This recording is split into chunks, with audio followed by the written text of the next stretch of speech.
Oke guys, welcome back to Daily Charting with Toshi, di mana kita akan daily chart your favorite cryptocurrencies. Dan sekarang kita masuk ke DCWT sesi pertama. Di mana di sesi pertama ini fokus kita akan lebih ke Bitcoin, Ethereum, dan macroeconomics.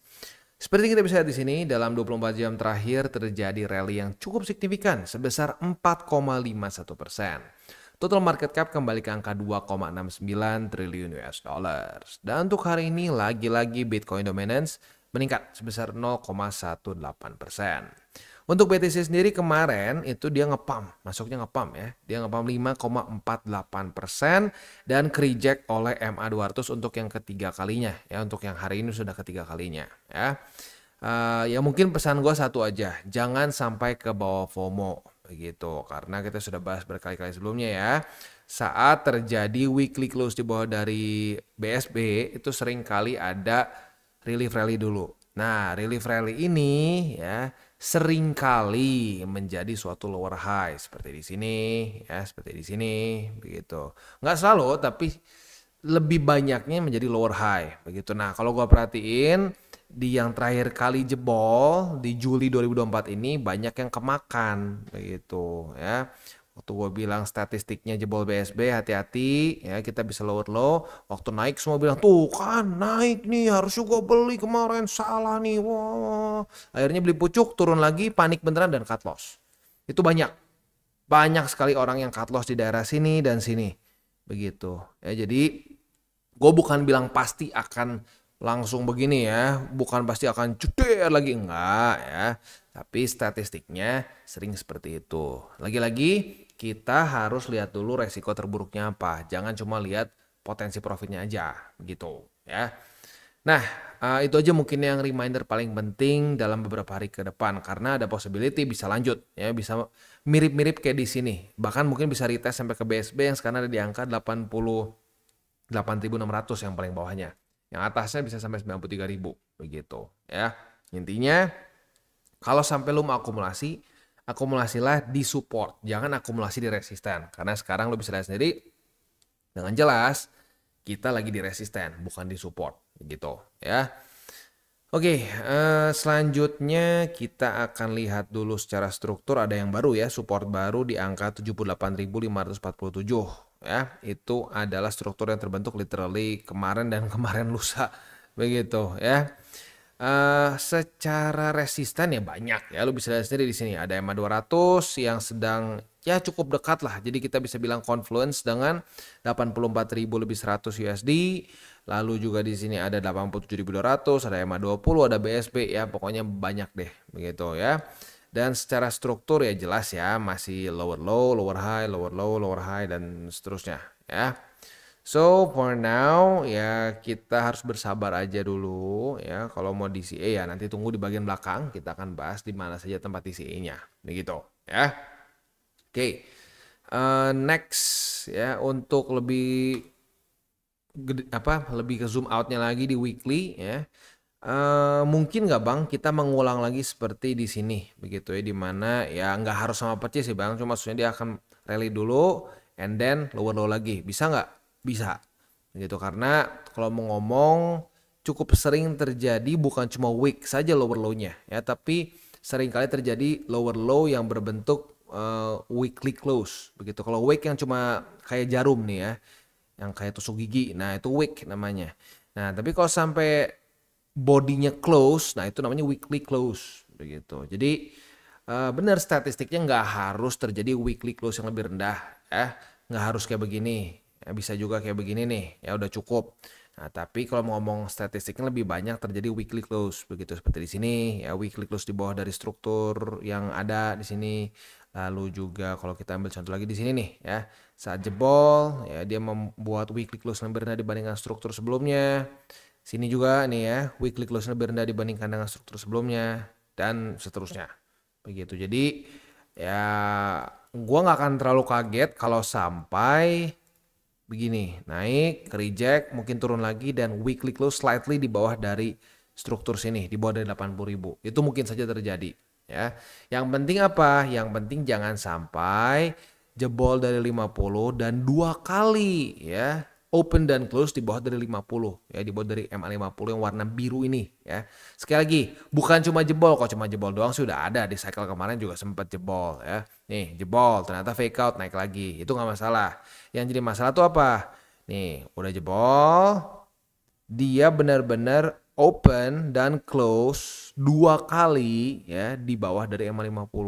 Nah, kalau itu terjadi, sudah statistiknya menyatakan masuk ke bear market kalau kita dalam push halving year. Itu terjadi berkali-kali dan sampai sekarang itu secara persentase akurasinya masih 100% ya. Lu bisa lihat sendiri di sini. Bukan kuartal 4 tapi di post halving year ya. Post halving year setiap kali weekly close 2 kali di bawah dari MA50 atau lebih tepatnya open dan close di bawah dari MA50 2 kali, itu selalu masuk ke bear market.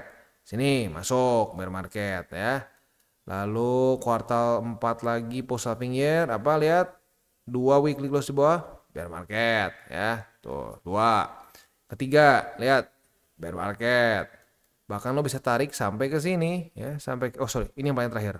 Soalnya udah gak ada lagi data ya. Ya jadi masih 100% sampai sekarang. Makanya MA50 ini menjadi safety belt kita. Tapi please masih ada yang salah kayaknya berpikir, "Oh bang, berarti kalau kena 50 udah tamat ya?" Bukan kena ya. Kalau cuma kena doang itu udah sering kejadian ya.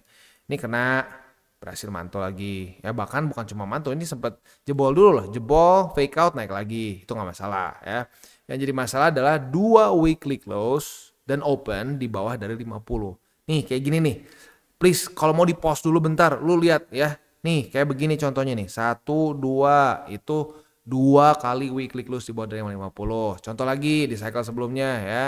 2 kali itu kayak gimana? Nih ini jebol ya. Ini 1, 2 di bawah dua-duanya open dan close. Nah itu tamat. Udah gitu ya. Oke. Itu aja sih. Ya, selama itu belum terjadi, ya kita masih tunggu aja kuartal 4 as usual. Begitu ya. Jadi kalau ditanya, "Bang, lu main scenario lu sekarang apa?" Main scenario gue ya tetap nunggu kuartal 4 terus DCA sampai kuartal 4 ya. Safety beltnya sekali lagi ya, apa yang membuat itu main scenario nya jadi gagal kalau sampai ya kayak tadi 2 kali weekly close di bawah dari MA20. Di bawah dari MA50 yang warna biru ini ya. Begitu ya. Oke, next kita akan lihat dulu ini ya, kita lihat tuh di XY. Untuk di XY sendiri kondisinya lanjut lagi turun ya, semakin melemah. Lalu untuk Bitcoin dominance ya, ini adalah daily close tertinggi di cycle ini. Jadi ya, higher lagi. Nah, tapi untungnya apa? Untungnya dalam kondisi apa? Kondisi Bitcoin rally. Nah, kalau Bitcoin lagi kondisinya ngedam, nah itu sakit perut begitu ya. Makanya alts juga cenderung oke, tapi cuma oke, nggak lebih bagus begitu. Itu dibuktikan dengan Bitcoin dominance ya. Nah, untuk balance sheet ya masih lanjut lagi turun lagi ya. Kayaknya kemungkinan Maret ini pun interest rate akan stay the same kayaknya ya. Karena the Fed pun lebih cenderung hawkish ya beberapa kali meeting terakhir begitu. So, ya manage your expectation, jangan kalau sampai ada lagi ya, walaupun gua ngerasa sih harusnya udah nggak banyak lah ya. Sekarang dukun-dukun udah pada jadi bearish ya. Dukun-dukun malah teriak-teriak sekarang udah beres bull market katanya. Ya nggak tahu deh ya, mungkin nggak kapok-kapok ya.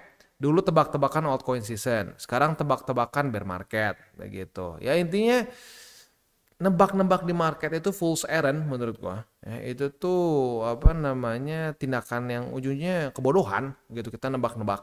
Itu kita tunggu aja konfirmasi. Begitu kita bereaksi terhadap pergerakan market. Jangan kita nyuruh-nyuruh market mau ngapain ya.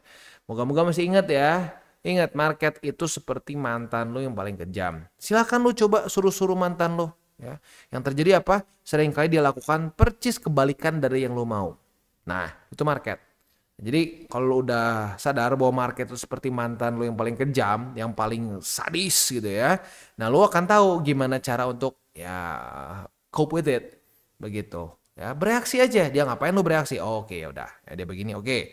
Kita bereaksi. Jangan kita tembak dulu suruh dia ngapain. Malah hancur. Ya. Oke. Jadi ya sekali lagi ya.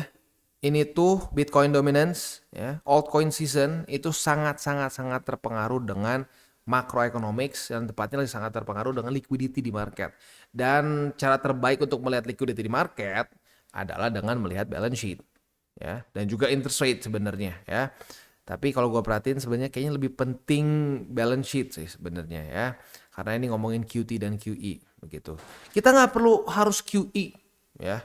Kita QT pun bisa kok altcoin season, ya. Kayak contoh di cycle awal gue, ya, zaman itu gue masih belum liatin balance sheet, tapi gue akhirnya dapat datanya juga, ya, di mana nggak perlu QE, dia nggak QT aja, nih flat aja kayak begini, ya, itu bisa, ya, altcoin season.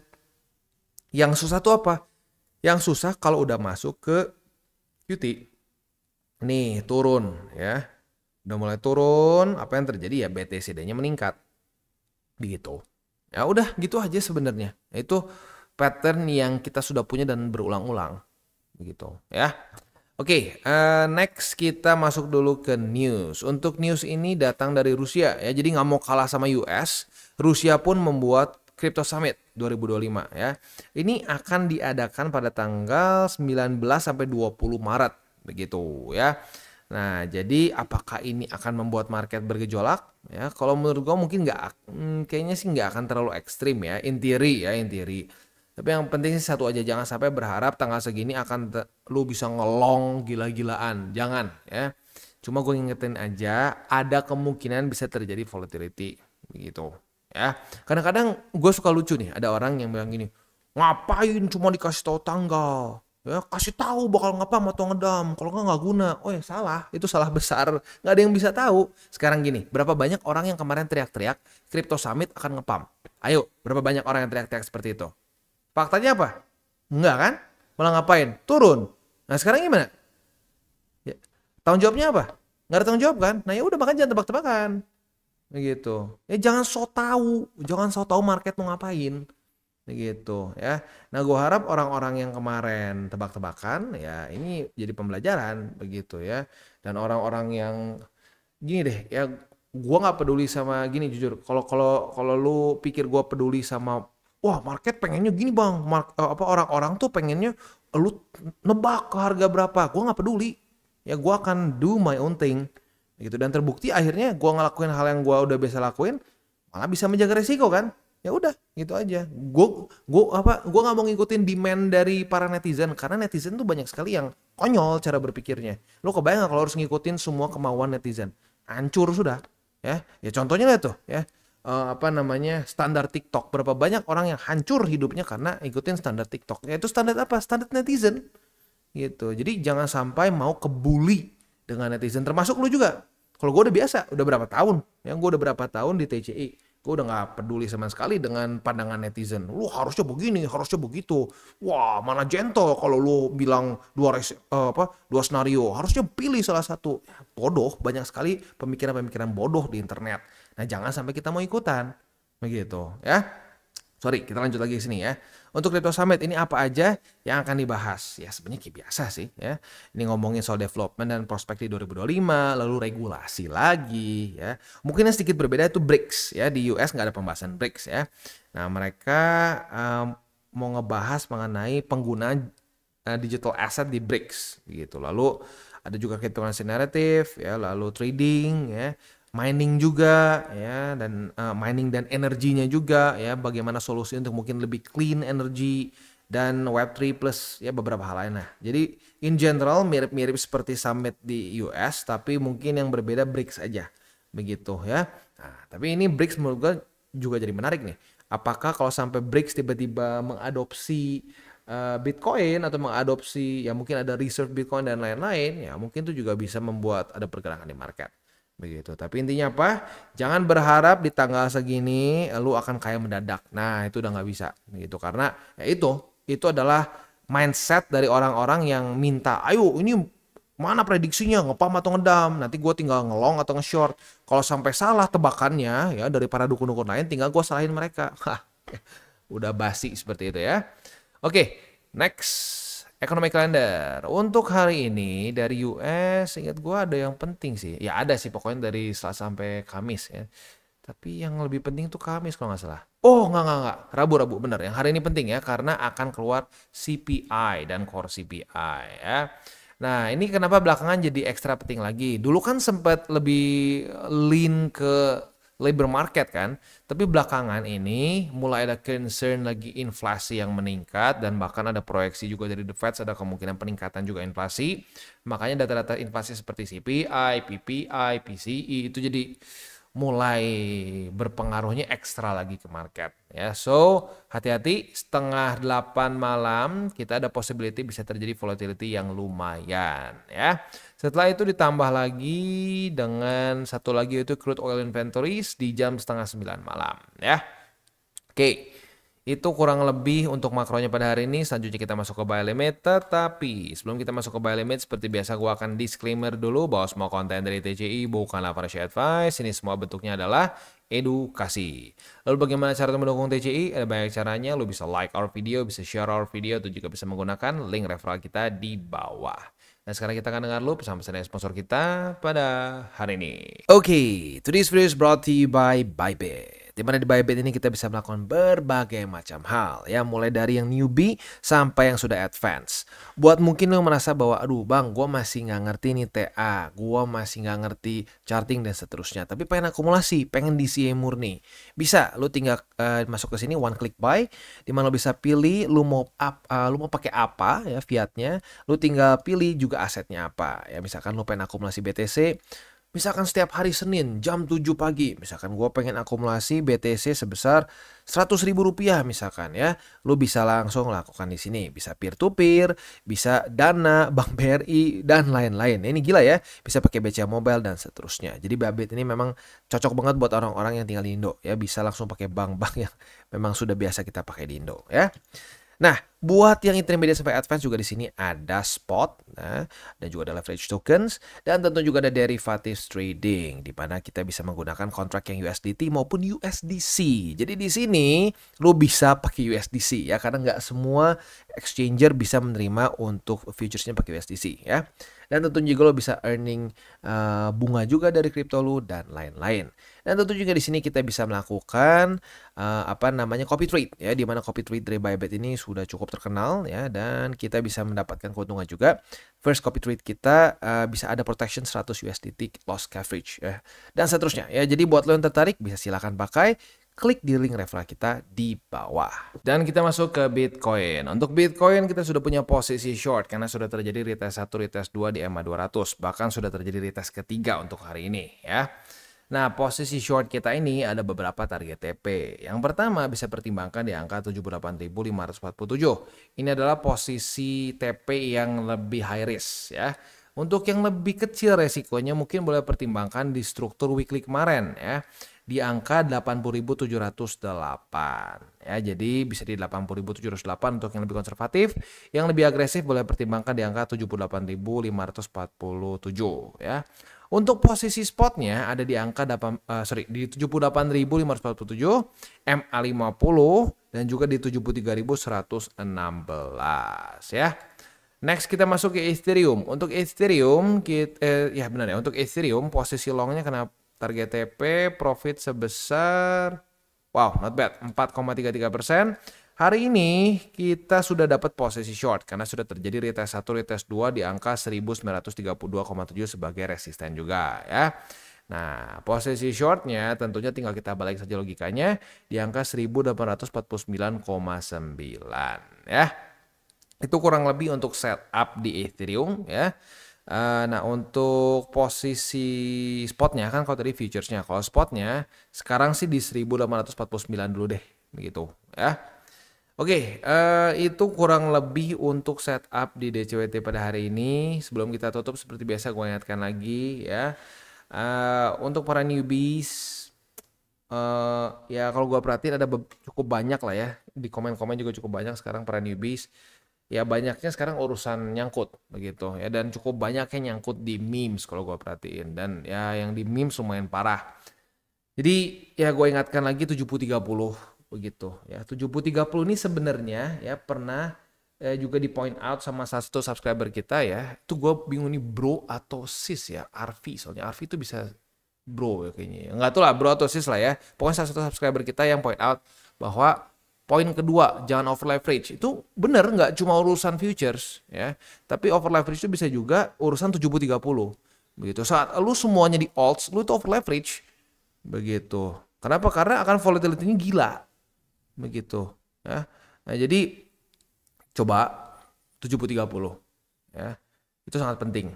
Gitu. Karena sebenarnya kalau lo nggak 70-30 tuh lo sebenarnya melanggar aturan kedua. Ya, jadi benar over leverage itu nggak cuma sekedar leverage aja, tapi berlebihan. Begitu berlebihan dalam bahkan rasio portofolio lo yang kebanyakan alts pun sama. Itu menurut gua over leverage. Begitu ya. Sekarang ya buktinya gini kan, orang yang isinya semua alts yang nggak mau pegang BTC atau BTC-nya cuma kecil stres kan. Ini ya itu. Ya ciri-ciri lu melanggar 3 golden rules tuh stres. Itu kalau lu stres di market ya nggak bisa enjoy gitu ya di market dengan movement mereka, ya lu melanggar salah satu dari 3 golden rules itu kemungkinan besar. Gitu ya. Nah, jadi please untuk para newbies, gua ngerti, gua tahu logikanya. Ya bang, tapi kan sayang bang, ini kita bisa nyolong-nyolong dulu nih bang. Bener, belum QT-nya masih lanjut, belum QE, tapi kita nyolong-nyolong dulu. Masalahnya lu kalau mencoba untuk nyolong-nyolong ya, udah mau coba nyolong-nyolong dari kapan? Gagal mulu kan? Nah itu susah, mau nyopet dari market tuh susah. Ya, jadi kalau gue lebih prefer kita mendingan sedikit telat kita pindahin ke alts gitu. Kalau sampai lu mau itu juga ya. Karena kalau gue pribadi, lu bikin 70-30 juga dia otomatis akan gedein sendiri altsnya. Gitu. Tapi kalau lu sampai mau lu pindahkan gitu dana dari BTC ke alts gitu ya. Lu mendingan telat, tunggu sampai QT dulu. Tunggu dulu sampai QT, tunggu sampai pair altcoins itu udah membaik dulu, ada tanda-tanda kehidupan. Kalau enggak ya lu kebayang gini deh ya, buat lu yang kayak contoh paling gila di cycle ini kan Manta ya. Kebayang nggak lu terus DCA Manta? Muntah darah nggak? Oh muntah darah, nggak mungkin enggak ya. Kalau orang yang bilang santai aja bohong. Kenapa? Karena lu minusnya udah nggak main-main ya. Manta tuh sekarang udah minus sampai 94%. 94% ya. Lu 100 juta tinggal sisa 6 juta. Nggak mungkin nggak stres ya. Ya jadi janganlah coba untuk nyopet-nyopet. Gue tahu logikanya, gue ngerti logikanya. Sayang bang, kita mau ngeduluin bang. Sebelum QT kita udah beli duluan. Iya, taunya gitu ya. Udah sebelum QT lu beli duluan, taunya lu beli di sini ya. Ini masih sampai sekarang masih QT, gitu minusnya berapa? Nah itu aja, itu ya. Jadi please keep it 70-30 or 60-40 paling gede, begitu ya. 60-40 pun pasti akan lebih ada tekanan juga karena 10% tuh nggak main-main sebenarnya ya. Ya pokoknya itu aja deh ya untuk para newbies, karena gue perhatiin banyak yang stresnya gara-gara itu ya. Oke, kita tutup dengan 3 golden rules. Jangan pakai uang panas, jangan over leverage, berpikirlah jangka panjang ya. 3 hal itu please coba dipikirin baik-baik ya, pikirin baik-baik dan coba dilakuin ya. Dan yang terakhir kita tutup dengan salam tabur tuai. Apa yang lu tabur akan lu tuai, jadi taburlah sebanyak mungkin hal baik. Oke guys, jadi itu adalah akhir dari segmen DCWT kita pada hari ini. Dan jangan lupa bagi kalian yang merasakan manfaat dari segmen ini, jangan lupa untuk share ke teman-teman kalian. Dan apabila lu pengen mensupport channel kita, ya TCI, jangan lupa untuk menggunakan link referral kita di bawah. Nggak wajib ya, tetapi apabila lu menggunakan link referral kita di bawah, ada macam-macam ya, dari Bybit, Huobi, Maxi, toko kripto, dan banyak lagi ya. Ya, walaupun nggak wajib, tapi kalau menggunakan link referral kita, lu secara langsung membantu perkembangan dari TCI. Dan satu lagi, jangan lupa juga untuk join Telegram group kita, di mana kita bisa ngobrol-ngobrol santai mengenai dunia cryptocurrency secara 2 arah. So, jangan lupa untuk like, subscribe, click the bell icon, and see you on the next video.